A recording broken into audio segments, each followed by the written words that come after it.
నేను బాధితుణ్ణి కాదు, అమరుణ్ణి. ఎగిరే ధిక్కార పతాకాన్ని.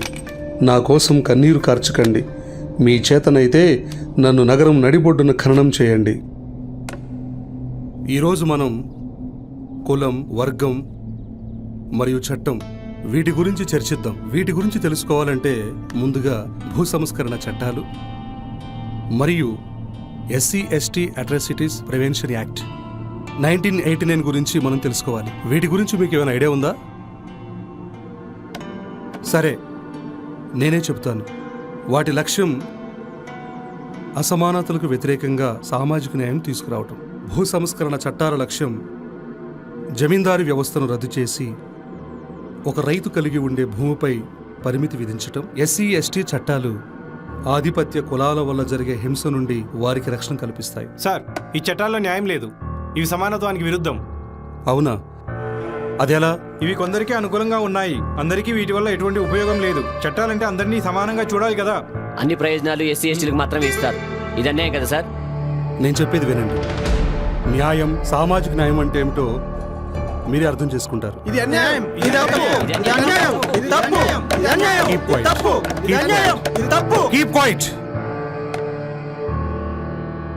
కాసేపు నిశ్శబ్దంగా ఉంటారా? ఏంది సార్ నిశ్శబ్దం? మీరు చెప్పేది తప్పంతే. సంతోష్, ఆవేశంతో మాట్లాడొద్దు. చెప్పేది వినాలి. మాకు తెలిసినండి సార్, మీరు సామాజిక న్యాయం అని ఎందుకు చెప్తున్నారు? ఏం తెలుసు నీకు? చెప్పు, ఏం తెలుసో? మీరు కూడా వాళ్ళ నుంచే వచ్చారు కదా, పైగా రిజర్వేషన్లో ఉద్యోగం, అందుకే ఇలా మాట్లాడుతున్నారు. అరే సంతోష్, నీకు బుద్ధి లేదా? ఏం మాట్లాడుతున్నావు? కూర్చో. ఐఎమ్ సారీ, ఈ క్లాస్ నేను కంటిన్యూ చేయలేను.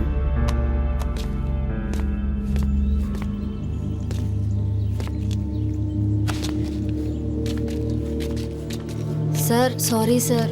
అవేదో తరపున మేము సారీ చెప్తున్నాం. మాకు మీ పైన చాలా గౌరవం ఉంది సార్. మీరు ఇలా కోప్పడి బయటకు రావడం వల్ల మాకు చాలా బాధగా ఉంది సార్.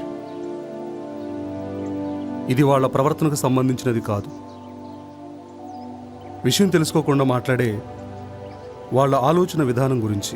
ఆ విషయం మాకు అర్థమైంది సార్. కానీ మీరు ఆ చట్టాల గురించి, వాటి ప్రాముఖ్యత గురించి పూర్తిగా చెప్తే బాగుంటుంది సార్. మేము వింటాం సార్. ప్లీజ్ చెప్పండి సార్. మీరు ఈ చట్టాల గురించి తెలుసుకోవాలంటే మన భారతదేశ చరిత్ర, సమాజం గురించి తెలుసుకోవాలి. ఇది మనువాద కుల సమాజం. కులం అనేది పుట్టుకతో కొంతమందికి వచ్చే అధికారం, అహంకారం, ఇంకొంతమందికి అన్యాయం, అవమానం, శాశ్వత గ్రామ బహిష్కరణ.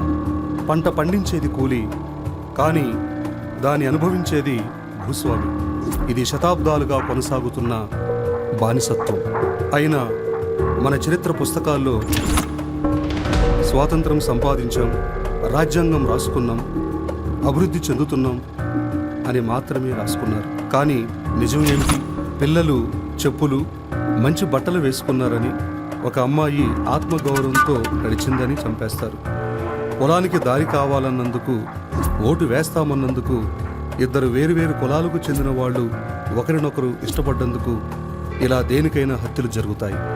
1968లో తంజావూరు కిల్వన్మణిలో ఒకే గుడిసెలో 44 మందిని సజీవ దహనం చేశారు. 1985 కారంచేడులో, 1991 చుండూరులో అనేక మంది దళితులను వేటాడి చంపేశారు. ఇలాంటివి లెక్కలేనన్ని. వారు అడిగింది మాకు మంచి జీవితం, ఆత్మగౌరవం కావాలని. అదే వారు చేసిన తప్పు. ఈ కుల వ్యవస్థను పగలగొట్టాలని అనేక ఉద్యమాలు జరిగాయి.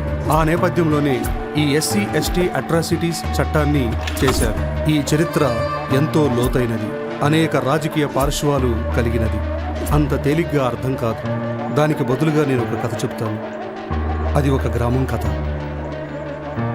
ఆ గ్రామ చరిత్రే ఒక రకంగా ఈ దేశ చరిత్రగా చెప్పొచ్చు. ఆ గ్రామం పేరు